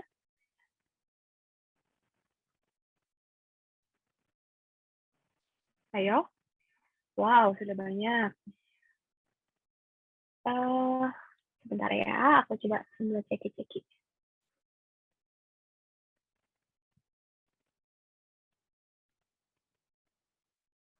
Wah, seru banget, Ras. Ternyata pada merhatiin banget nih teman-teman yang ada di sini. Happy banget dan meluangkan waktunya untuk belajar tentang funnel mapping hari ini bersama Laras. Gitu ya. Oke, ini lagi dicek sama teman-teman dari tim Boleh Belajar. Oke, yang benar itu jawaban dari Gio, Product Knowledge, BTS Production, itu salah satu tipe konten ya, mungkin ya. Dan kalau misalnya ditambahkan juga ada brand atau product introduction, ada juga ada juga educational post dan lain sebagainya. Itu selamat ya, Gio. Nanti Gio langsung follow aja Instagramnya Boleh Belajar @bolehbelajar.id. Nanti langsung DM aja, Min, saya yang menang Min. Please kirim hadiahnya sekarang. Gitu ya. Oke, pertanyaan kedua. Pertanyaan kedua, siap-siap ya teman-teman ya. Tolong tangannya di atas keyboard. Siap, saya akan bertanya ya. Sebutkan minimal 2 tipe remarketing konten. Atau mungkin purpose untuk remarketing itu ada apa sih yang 2 tadi? Ini jawabannya mirip satu dengan lainnya. Wow, sudah ada yang jawab. Sudah ada yang jawab nih ya, udah ada yang benar sebenarnya. Tim boleh dibantu. Teman-teman happy banget pada pinter-pinter semuanya. Biar lebih pinter daftar Boleh Belajar Bootcamp ya nanti ya. Jadi lebih banyak gitu pengetahuan untuk digital marketingnya. Gimana, Kak Anggi? Yang benar itu dari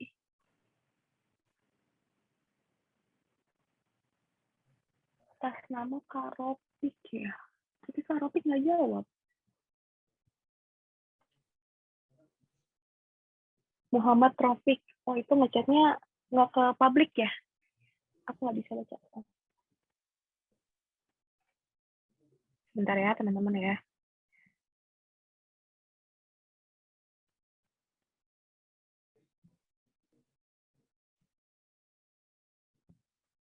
Oke, sudah ketemu pemenangnya. Jadi, pemenangnya adalah Kak Ropik. Jawabannya apa ya? Ini Kak Ropik nggak muncul soalnya di aku. Kalau di aku sih Kak Panji Permana. Kak Anggi.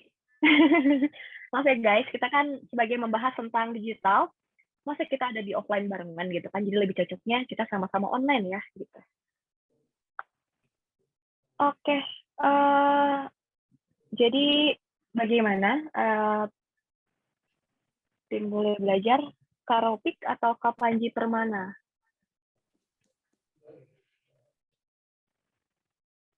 Soalnya dimintanya disebutkan 2 tipe marketing konten. Kalau Kak Ropik menjawabnya 3 tipe. Ayo.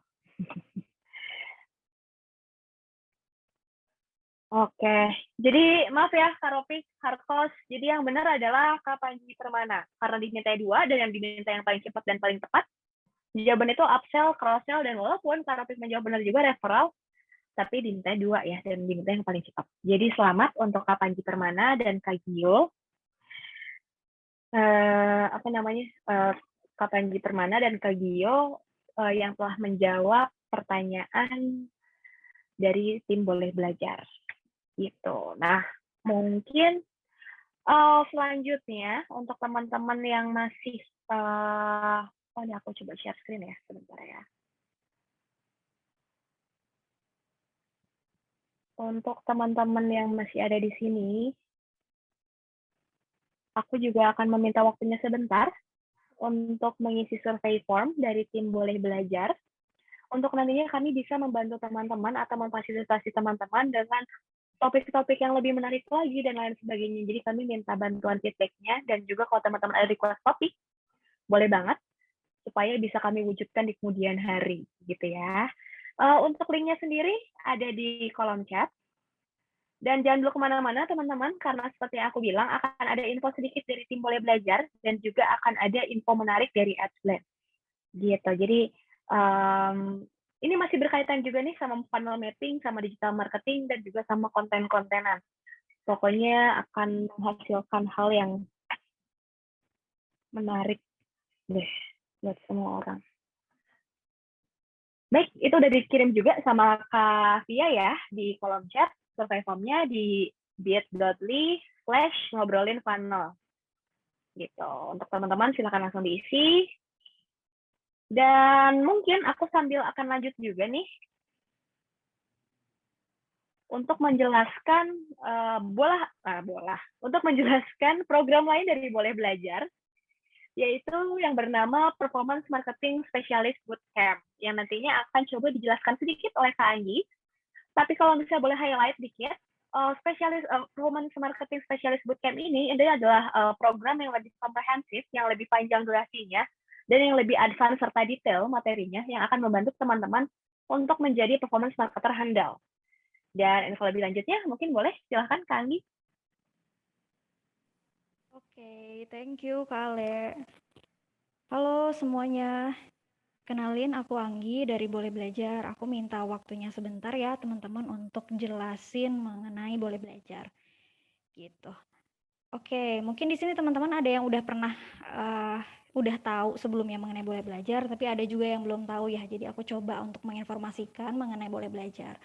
Jadi Boleh Belajar ini itu teman-teman merupakan sebuah platform edutech yang punya misi nih kita untuk menciptakan bibit-bibit talenta digital yang selanjutnya siap untuk memulai karir sebagai seorang digital marketer. Nah, dalam pengembangannya ini kita punya program-program nih selain Boleh Ngobrol yang sore hari ini teman-teman ikuti, kita punya main program kita yaitu Boleh Bootcamp gitu. Nah, di kelas bootcamp ini kita akan belajar mengenai digital marketing, khususnya performance marketing, karena balik lagi nih teman-teman, Boleh Belajar ini kan diinisiasikan oleh Boleh Dicoba Digital atau BDD sebagai agensi yang berpengalaman banyaknya di performance marketing.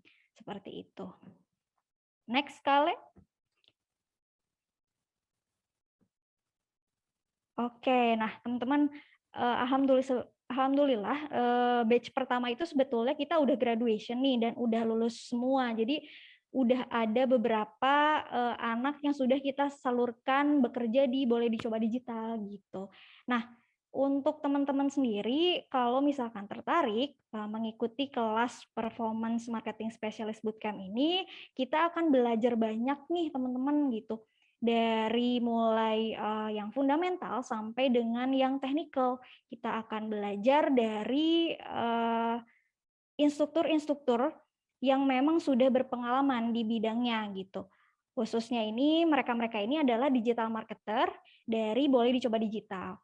Kemudian teman-teman juga akan belajar digital marketing strategisnya dari yang fundamental sekali sampai tadi yang teknis, mempelajari berbagai sosial media advertising gitu, Mbak. Bisa itu Facebook Ads, kemudian Google Ads, kemudian TikTok Ads, Twitter Ads, Link Ads, sampai dengan kita juga akan belajar marketplace ads gitu. Nah, selain itu juga teman-teman juga akan dibimbing oleh mentor yang juga berpengalaman seperti itu. Boleh next Kale? Oke, ini untuk schedule-nya sendiri, jadi next boleh Kale? Nah, kita itu sekarang lagi running untuk pendaftaran batch 2, teman-teman. Nah, masih ada waktu kalau teman-teman misalkan yang tertarik atau misalkan mau kepo-kepo dulu, boleh langsung ditanyakan di Instagram. Nanti Mimin akan bantu arahkan untuk menuju WhatsApp seperti itu. Atau bisa juga sebetulnya teman-teman langsung kontak WhatsApp-nya Boleh Belajar di profil Instagram kita. Nah, untuk Boleh Belajar Bootcamp sendiri, batch 2 ini sendiri akan dilaksanakan, kita akan mulai di 7 Februari sampai dengan 27 Mei 2022 gitu. Kelasnya ini bersifat online, akan dimulai jam 7 sampai jam 9 malam. Boleh next, Kale? Nah, tadi sempat aku Kale mention juga mengenai bootcamp ya. Jadi kan bootcamp ini itu adalah kelas yang komprehensif gitu. Kita akan belajar bareng-bareng selama kurang lebih 3 bulan. Nah, untuk bulan pertama sampai dengan 2 bulan itu kita akan belajar di kelas atau online learning. Kita akan mulai dari belajar fundamentalnya dulu sampai dengan technical platform paid advertising seperti itu. Nah, tapi nggak hanya belajar di kelas, juga kita akan melakukan ini teman-teman, real project di mana teman-teman itu akan membuat brand secara berkelompok. Teman-teman akan mulai belajar mulai dari planningnya sampai dengan running campaign-nya seperti itu. Kemudian di bulan ketiga itu teman-teman akan melakukan paid internship. Nah, di internship ini teman-teman akan belajar nih menghandle sebuah project-nya klien Boleh Dicoba Digital. Nah, teman-teman akan belajar, teman-teman akan dibimbing gitu, bagaimana caranya bikin media plan, kemudian ngobrol sama klien, kemudian cara untuk mengoptimize campaign yang sedang berjalan gitu, sampai membuat report. Nah, setelah itu, setelah semua rangkaian selesai, kalau misalkan teman-teman mendapatkan nilai yang memang sudah ditentukan oleh kita, teman-teman berhak untuk mengikuti graduation di akhir rangkaian program, seperti itu. Nah, kemudian ini hiring partner kita, jadi kita punya beberapa partner, diantaranya adalah Geek Hunter, kemudian yang sudah pasti adalah Boleh Dicoba Digital, dan sister company kita yaitu Brodo. Oke, bisa next kali. Oke, jadi mungkin itu kurang lebih detail mengenai bootcamp yang bisa aku sampaikan nih Kak Ale. Paling tambahan dari aku untuk teman-teman, kalau misalkan pengen tahu detail tentang bootcamp bisa coba cek di website kita yang udah dibantu sama Kak Via ya di kolom chat, atau langsung tanya Mimin di Instagram gitu. Nah, untuk teman-teman sendiri, karena sudah hadir di Boleh Ngobrol ini, kita akan memberikan penawaran sebanyak 10% gitu. Untuk detailnya pembayarannya seperti apa, kita pun akan memberikan penawaran di setiap opsi payment yang teman-teman pilih. To be notes aja, untuk payment ini kita punya opsi sampai dengan cicilan 12 kali. Seperti itu. Mungkin itu Kak Ale yang bisa aku sampaikan mengenai bootcamp. Oke, terima kasih banyak Kak Anggi atas penjelasannya nih, teman-teman. Untuk yang mau daftar, tapi masih ragu-ragu, tanya aja dulu ya. Tanya dulu sampai puas, sampai yakin, daftar dan dapatkan manfaatnya. Kayak iklan. Ada satu lagi nih Kak, aku kelupaan. Oh ya, apa tuh Kak Anggi? Nah, gimana? Sisa seat kita tinggal 3 kursi lagi nih. Oh, belum penutupan di minggu ini ya. Oke. Kita memang menerapkan ini ya di Boleh Belajar, ingin lebih fokus ke masing-masing peserta, bukan karena lagi pandemi jadi social distancing loh ya. Jadi memang karena dibatasi supaya lebih fokus dan lebih puas nanti belajar dan bertanyanya bersama tim Boleh Belajar. Kayak gitu ya. Betul sekali Kak. Oke, terima kasih Kak Anggi. Sama-sama teman-teman, terima kasih banyak ya. Baik, teman-teman, ini selanjutnya ada suatu hal yang akan kami share mengenai performance kreatif. Jadi banyak yang bilang kalau performance kreatif ini adalah future-nya nanti gitu ya, di mana kreatif yang sangat bebas dan santai ataupun juga yang cuma dibikin untuk branding purpose ini nantinya akan nggak lagi digunakan gitu ya. Banyak yang bilang nggak lagi digunakan gitu, karena pada akhirnya kreatif yang dianggap berhasil adalah kreatif yang meningkatkan performance gitu. Jadi kita berusaha mengkuantitatifkan kreatif, mungkin seperti itu kali ya, karena kreatif selama ini identik dengan hal-hal yang kualitatif. Nah, lalu di sini bakal jelasin sedikit tentang konten marketing sebenarnya.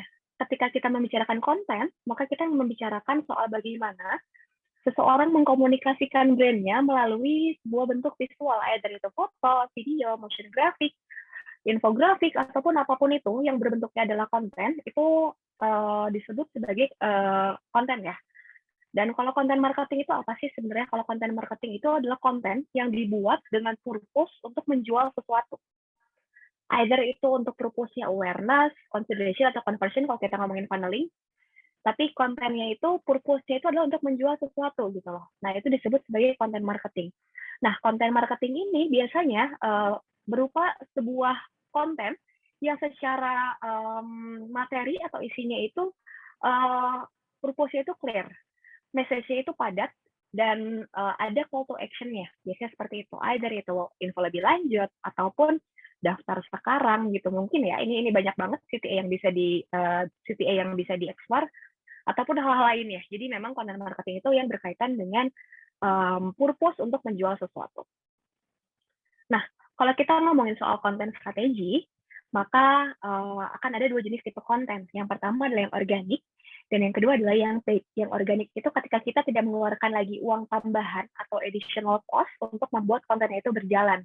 Alias dibiarkan saja begitu saja, didiemin ya, dicuekin, dianggurin gitu, enggak dong. Tapi maksudnya konten yang kita upload atau kita purpose-nya itu memang hanya untuk organik aja, nggak di-boosting, nggak ditambahin KOL, dan lain sebagainya. Tapi ketika kita membicarakan soal konten strategi yang paid, maka kita akan membicarakan soal konten yang ada advertising ataupun ada money spend di dalamnya.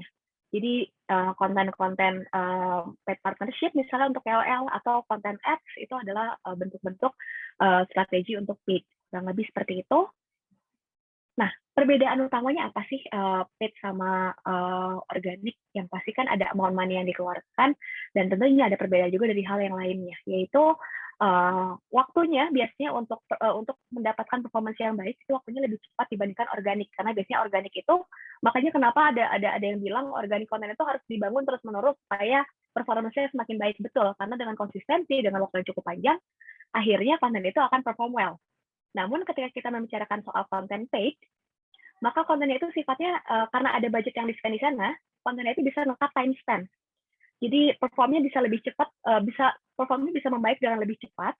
Terus biasanya quality result-nya itu lebih baik juga, karena nantinya akan tentunya gimana yang masang ads-nya ya. Kalau yang masang ads-nya betul gitu, quality result-nya itu akan semakin baik karena akan sesuai dengan audiens dan objektifnya. Dan juga akan memperluas audience targeting, akan extend market gitu dengan lebih cepat untuk paid advertising ini, untuk paid konten ini. Sedangkan kalau untuk organik itu sifatnya memang untuk long term, jadi sifatnya akan lebih panjang waktunya, dan biasanya effortnya lebih besar di sana. Karena apa?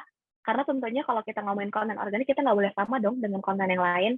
Kita harus punya unique selling proposition sendiri untuk kontennya. Kita harus buat konten pilarnya seperti apa, communication approach-nya bagaimana, kontekstualnya bagaimana, dan lain sebagainya.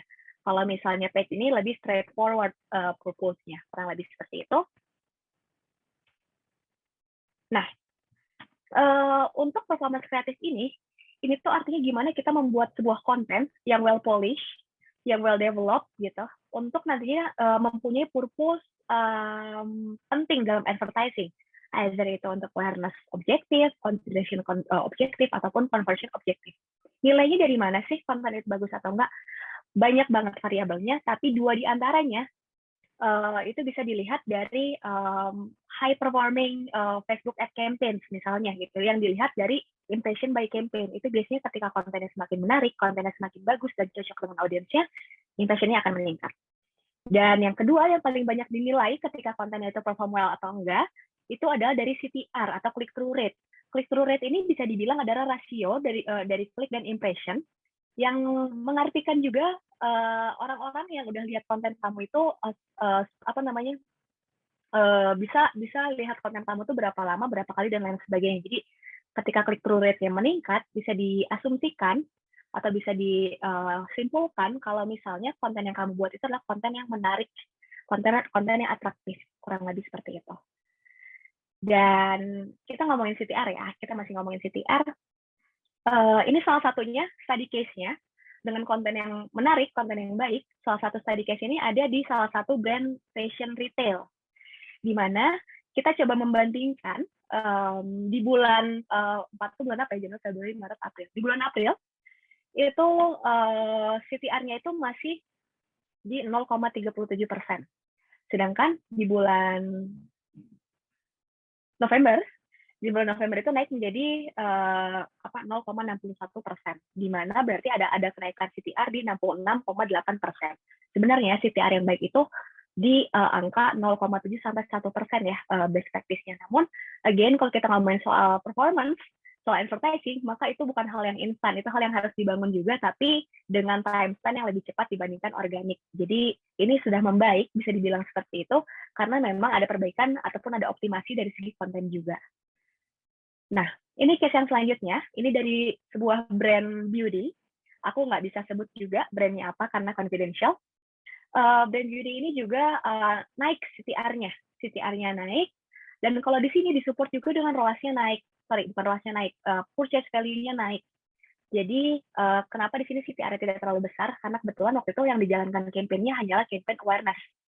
Jadi memang tidak terlalu besar CTR-nya, namun ketika kita melihat ke purchase-nya nih, ROAS-nya memang turun karena ada kenaikan budget di Desember. Kalau ini kita bandingkan dengan di Agustus, akan ada kenaikan budget dari Agustus ke Desember ini, jadi ROAS-nya itu turun. Tapi kalau kita lihat purchase value-nya itu naik sampai dengan 100%, karena memang ada perbaikan dari segi sales-nya. Nah, jadi sebenarnya kalau kita ngomongin konten itu nggak akan langsung impactful ke sales, tapi ketika kita terus optimasi kontennya, itu akan menaikkan CTR yang nantinya juga akan support performance yang lainnya sampai dengan ke conversion-nya, mungkin seperti itu. Nah, Ale ngomong-ngomong kayak gini, emang mau ngapain sih? Ale mau ngejelasin aja nih untuk teman-teman. Kalau misalnya BDD baru launching platform baru yang dinamakan dengan AdsBlend. AdsBlend ini merupakan ads content automation yang bisa digunakan oleh teman-teman untuk membuat konten advertising dengan lebih cepat dan lebih mudah gitu. Kenapa demikian? Karena di sini kami menyediakan ratusan template terdiri dari grafik, terdiri dari still image dan juga motion graphic gitu, yang bisa teman-teman gunakan working file-nya dan bisa di-adjust sesuai dengan brand guideline-nya masing-masing gitu. Industri juga cukup beragam, mulai dari fashion man, fashion woman, beauty, terus juga insurance, edutech dan lain sebagainya.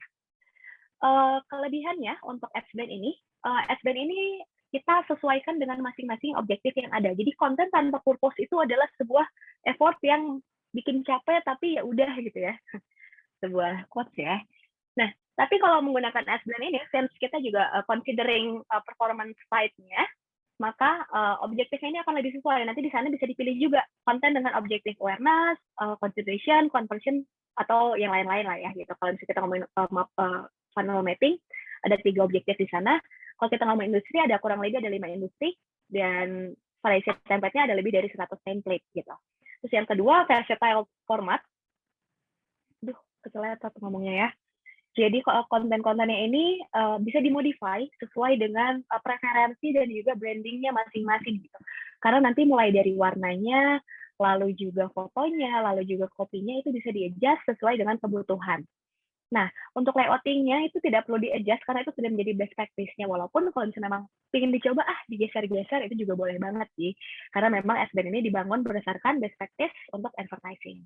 Dan juga AdsBlend ini di-develop oleh orang-orang yang memang sudah memiliki experience lebih dari 5 tahun menjalankan digital marketing dan juga pernah menghandle lebih dari 150 national clients. Jadi kurang lebih di tim kreatif yang boleh dicoba digital yang bikin ya. Jadi lumayan sudah berpengalaman di bidang advertising juga. Jadi bukan cuma konten yang memanfaatkan atau put concern di estetikanya aja, tapi juga put concern di purpose serta objektifnya. Dan juga hal lainnya adalah AdsBlend ini murah meriah, teman-teman. Kalau teman-teman ngopi 30 hari dikali 1 bulan itu 900.000 ya. AdsBlend ini harga paling murahnya cuma 500.000 aja gitu, dan hari ini Ale juga bakalan nge-share untuk teman-teman yang udah ikut belajar di Boleh Ngobrol hari ini. Ale bakalan ngasih kode voucher untuk bisa teman-teman gunakan selama 1 bulan untuk mencoba AdsBlend. Karena AdsBlend ini masih baru ya, baru kami launching, maka teman-teman bisa menggunakan voucher code BDD Friend, gede semua, untuk bisa mendapatkan package kami yang paling rendah, yaitu dapat 7 konten yang bisa dipilih, mau motion atau mau atau mau still image, yang nantinya akan mendapat working file untuk bisa dimasukkan ke Adobe Photoshop, Adobe Illustrator, dan lain sebagainya. Mungkin untuk teman-teman yang sudah menjadi freelance designer atau brand owner tapi belum punya designer, ini hopefully akan membantu banget teman-teman. Dan juga setelah menggunakan kode voucher ini, feel free untuk ngasih kami feedback. Kami sangat ingin mendengar experience teman-teman dalam menggunakan platform ini. Dan juga sambil dicek ya, apakah ketika di-put untuk advertising nanti, CTR-nya naik kah, atau bagaimana atau bagaimana result akhirnya untuk advertising, karena memang kami masih ingin mendengar banyak hal lagi dari teman-teman yang di luar kliennya di DD gitu. Jadi silakan langsung di capture mungkin, atau nanti akan dapat deck-nya juga. Langsung kalau misalnya ada teman-teman yang lebih membutuhkan, silakan di-share juga kode voucher ini, karena akan berlaku selama 1 bulan. Dan again, nggak usah malu-malu, share aja pengalamannya menggunakan AdsBlend ini, boleh langsung DM aja ke Instagram @ads.blend gitu ya, karena insight dari teman-teman, feedback dari teman-teman akan membantu kita juga untuk build platformnya lebih baik lagi ke depannya. Jadi mungkin itu sih yang Ale ingin sampaikan, keterkaitan antara konten dengan performance ya, atau biasanya sekarang mulai sebentar lagi akan populer nih performance kreatif ini, dan salah satunya kita mencoba di automation di AdsBlend. Kurang lebih itu. Dan juga terakhir, sebelum Ale menutup acara hari ini, Ale ingin mengajak teman-teman semua untuk join grup WhatsApp, ataupun bukan grup WhatsApp dong, kan di Discord ya. Sebuah grup di Discord gitu, boleh squad community, yang nantinya mungkin akan banyak sharing-sharing hal-hal mengenai digital marketing, ataupun juga news-news, trends, dan lain sebagainya, ataupun market trends mungkin. Dan juga akan share tentang kelas-kelas yang ada, dan juga akan saling sharing-sharing, siapa tahu teman-teman adalah sama-sama brand owner atau sama-sama performance marketer, gitu bisa langsung sharing-sharing di sana, dan bisa langsung ikut ngobrol-ngobrol. Untuk link join-nya akan di-chat sama Kak Tia ya di kolom chat untuk link join nanti Discord-nya ini, dan hopefully dengan ada Discord ini teman-teman bisa terus keep in touch sesama digital marketing enthusiast, gaya banget. Jadi mungkin itu aja yang akan Ale sampaikan hari ini. Ya, di sini ada email Laras juga, bisa langsung email-emailan sama Laras kalau ada pertanyaan gitu mungkin ya. Terima kasih banyak untuk Boleh Squad hari ini yang sudah mengikuti Boleh Ngobrol. Mohon maaf apabila ada kekurangan untuk sesi kali ini. Hopefully materi yang membawakan impact yang positif untuk teman-teman di sana, untuk brandnya ataupun untuk karirnya. Dan terima kasih banyak juga Kak Laras atas materi yang sangat menarik, customer journey dan lain sebagainya. Saya jadi lebih paham lagi juga nih ya. Dan juga Kak Andi, terima kasih banyak atas penjelasan yang mengenai Boleh Belajar Bootcamp. Mungkin seperti itu aja